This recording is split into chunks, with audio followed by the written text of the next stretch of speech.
Today, I thought I would talk a little bit about social media and how that impacts your SEO, so your search engine optimization or your online digital presence.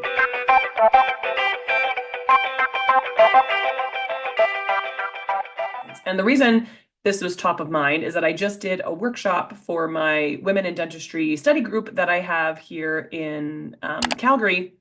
And so we did like a 3-hour workshop where we all came together and I gave them all my best tips and tricks for how to easily manage their social media and to leverage their team in order to do so. And I thought I would do like a really quick summary of that here for you today, because I think for a lot of people, the frustrations around social media are the same.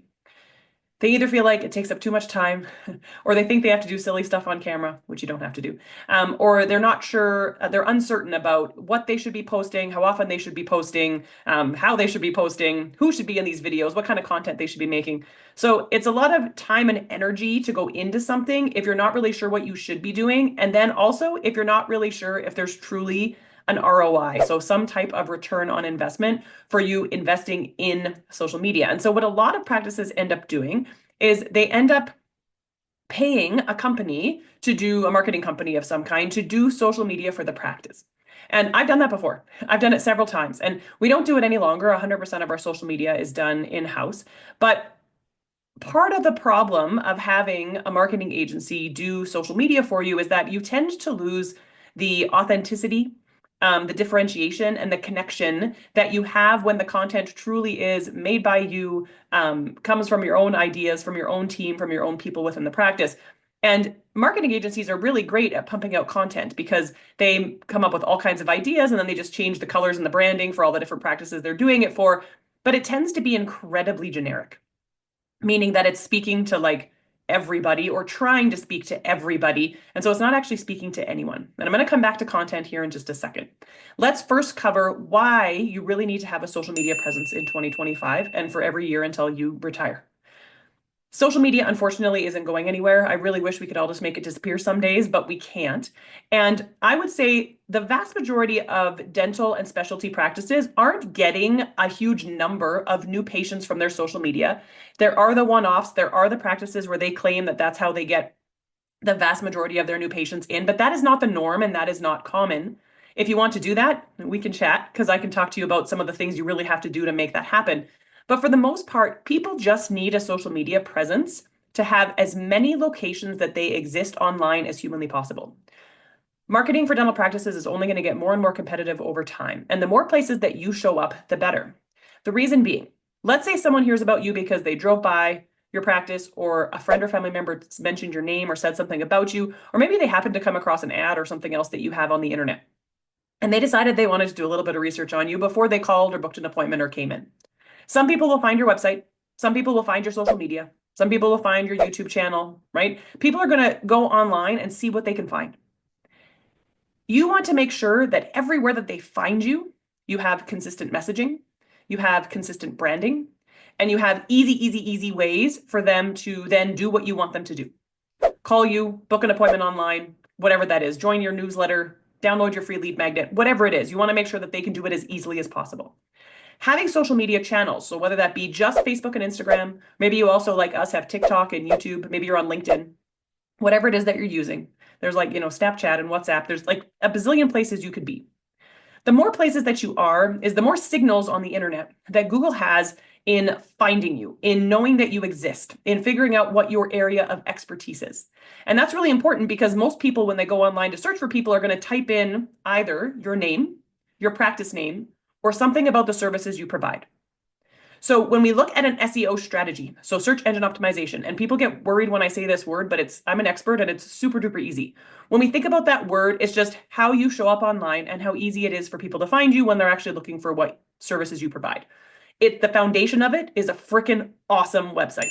We can talk about that another day.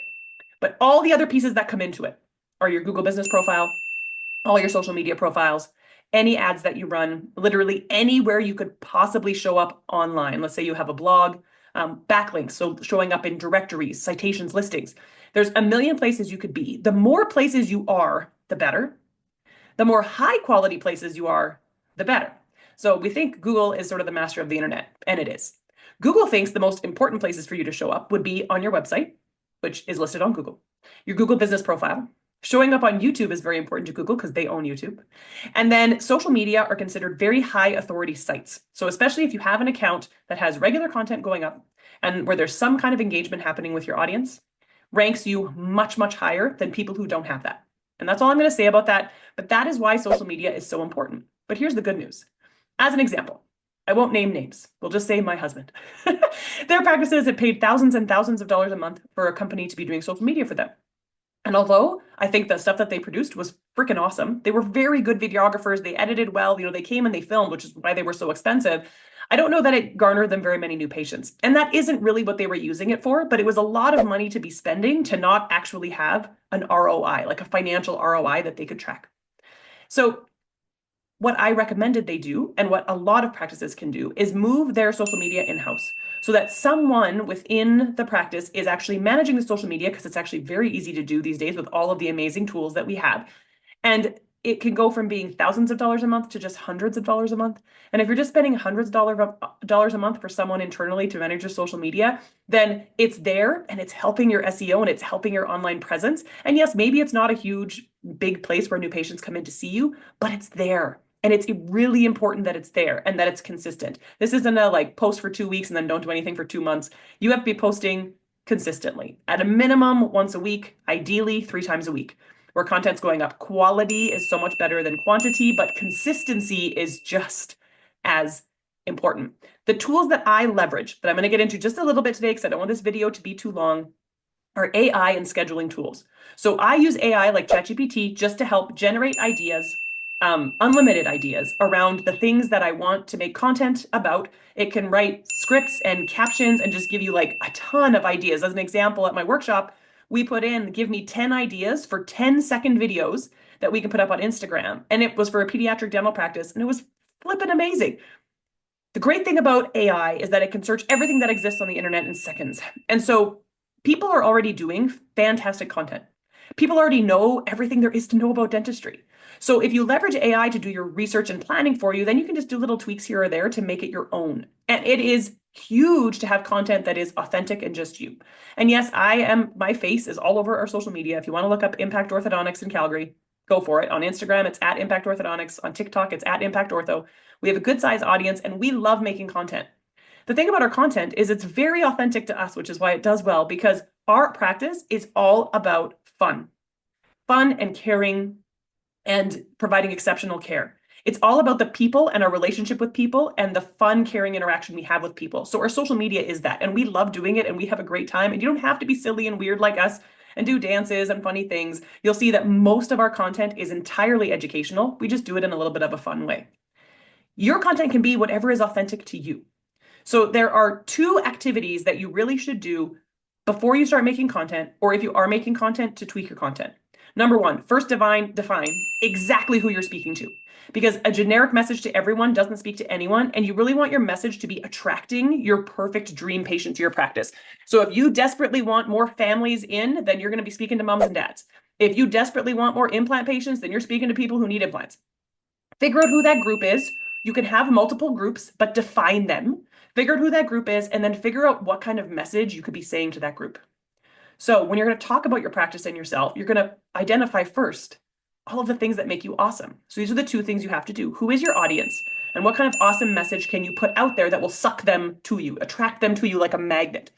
So as an example, if your Google reviews are sprinkled with words all around there about you being kind or gentle or helping with anxiety or being super educational or whatever those words are, whatever people say about you that makes you you, you have to get really good at talking about how you're different. Talking about your unique selling proposition is what we call it in business books, but talking about the thing that makes you different so that people will hear that message and go, yeah, I want to go there. And it doesn't mean you're different than every other practice in your city or your like local town or location. It just means you're really good at talking about the things that you're really good at, because most people aren't. And so if you get really good at talking about the things that make you different, then that will attract the people who want that to you. We talk a lot about how we treat people like family and not like numbers, and how we pride ourselves on giving an incredible amount of education and being completely transparent with our pricing. It's not that other people don't do that, but a lot of people don't talk about it. And so you have to get really good at figuring out who you're targeting and then what kind of message is going to resonate with them. And then when you go to ChatGPT, let's say, and type in, give me 10 ideas or 20 ideas or 50 ideas or plan me a content calendar for the next 6 months for your social media, you already know who you're talking to and what your message is. Because when you give it that information, it will then target it. So I might sit down and say, my ideal audience is moms with kids who are 5 to 15 years old, because I'm an orthodontic practice. And our message is that we provide a fun environment with exceptional care. We pride ourselves on education and we have completely transparent pricing structure. I would like to come up with 15 social media ideas for videos that are 15 to 45 seconds long that the doctors can do to help educate the public about this, as an example. And again, you can have, oh gosh, creativity is your only limit here. I usually suggest you have some pillars of content, like maybe you do some educational stuff and some behind the scenes stuff or fun stuff. It's nice to have engaging stuff like polls or asking people questions or videos that have gone crazy viral. So we have a few that are up in the 10 million mark on TikTok. Are the ones where we are speaking, like calling our audience out. So when we ask questions like, do you have overbite? And we're showing what it is or how we fix it. Or do you have an underbite? Or this is how we fix this type of bite. It seems like when people can see themselves in the content, they're way more likely to engage. So if you hate social media or you aren't doing social media or you're paying someone an insane amount of money to do social media and you're not sure if like it's actually getting you what you want it to be getting you, I highly encourage you to sit down and think about this. There is likely a way for you to do it in-house for hundreds of dollars a month, not thousands of dollars a month. And to have it be a piece of your online presence that doesn't take up all your time and energy, but that is authentic and true to you. So even the people who do find you and start following you and talk about you, your audience just gets better and better because they're people who want that type of content. There's a really easy way to do this well.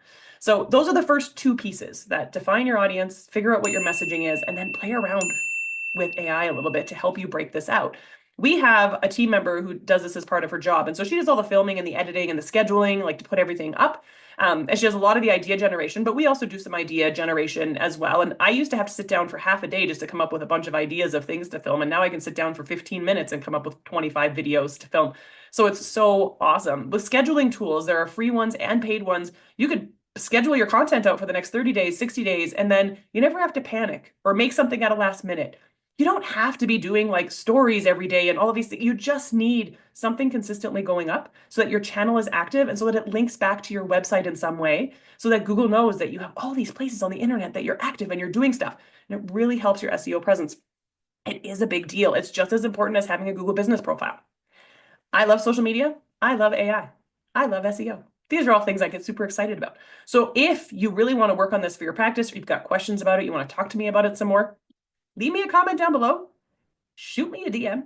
I'm happy to tell you all about it. I'm working right now on a comprehensive DIY SEO course for dentists because, oh my gosh, when I explain to people how easy SEO actually is and how expensive it is to pay someone to do an excellent job and how you can do it for so much less yourself or with a team member helping you, everybody wants to know how I do it. And so I'm working on building out a course that's specific to like how dentists can do their own SEO, either themselves or just have a team member do it. So I'm kind of trying to create a course around that, which I'm really excited about. But for now, if you just want to like take the first baby steps or whatever, let me know if you need some help. I'm always happy to like email back and forth or DM back and forth, or we can hop on a quick call and just give you a few like ideas to brainstorm or get you started. Because I really think that doing nothing is really, really hurting your practice. And so it's better to have something small consistently happening than have nothing at all. And the sooner you get started, the better, because you're falling behind all the people that are actually doing it. And digital and online presence is only going to get more and more and more important over time, not less. So the quicker you get on it and get on like doing it well, the better off you are. Thanks for watching.